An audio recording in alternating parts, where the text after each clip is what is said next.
Good morning friends, আশা করি সকলেই উঠে পেরেছো। এখন বাজে ঠিক 6:30। সকালে উঠে প্রথমেই আমি যে কাজটা করি সেটা হলো 1 গ্লাস গরম জল নিয়ে নিই। তার মধ্যে আমি নিই আমলা আর অ্যালোভেরা জুস, এবং এটাকে আমি প্রত্যেক দিনই খালি পেটে খাই। তারপর আমি ফ্রেশ হয়ে এসে ঠিক আধা ঘন্টা পর আমি যেটা খাই সেটা হলো রাতভর ভেজানো চিয়া সিড, আর তার সঙ্গে নিই কিছু আমন্ড আর আখরোট আর কিছু মুনাক্কা, আর মুনাক্কাটা আমি জল সহই খাই।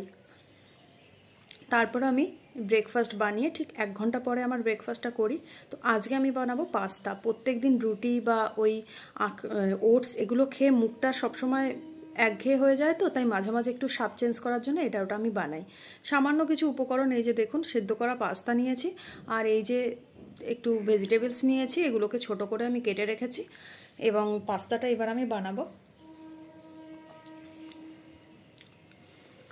এই সামান্য কিছু উপকরণ দিয়েই কিন্তু পাস্তাটা মোটামুটি টেস্টি করে বানানো যায়, যেটা কিনা হেলদিও হয়, আমাদের ওয়েট কন্ট্রোলের পক্ষেও যেটা ভালো হয়।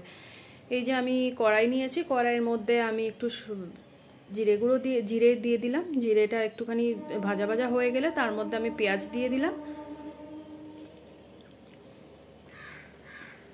এবার পেঁয়াজগুলোকে হালকা আমি ভেজে নেব। বেশ কালার চলে আসলে তার মধ্যে আমি দিয়ে দেব গাজরগুলোকে।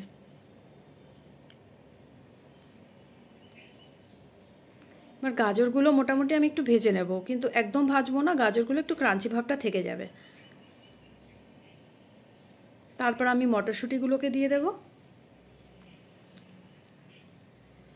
এগুলো একটু হালকা নাড়িয়ে চাড়িয়ে নিয়ে মোটামুটি যে হালকা একটু ভাজা হয়ে যাবে, একটু সেদ্ধ সেদ্ধ হয়ে যাবে, তারপর আমি টমেটোকে লাস্টে দেব।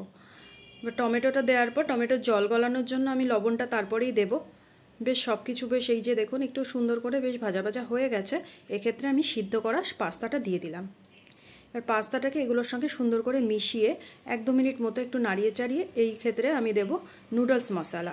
আপনারা যে কোনো নুডলস মশলা, পাস্তা মশলা যা কিছু একটা দিতেই পারেন, সামান্য একটু দেব। তারপরে এই যে চিলি সস দিয়ে দিলাম, ব্যাস। এবার একটু দিয়ে দেবো টমেটো সস, বাস। এভাবেই হয়ে যায় পাস্তা। এর থেকে বেশি কিছু চিজ বাগারা এসব না সকালবেলা না দেওয়াই ভালো। আর এটা বাচ্চাদের টিফিনের জন্যও ভালো।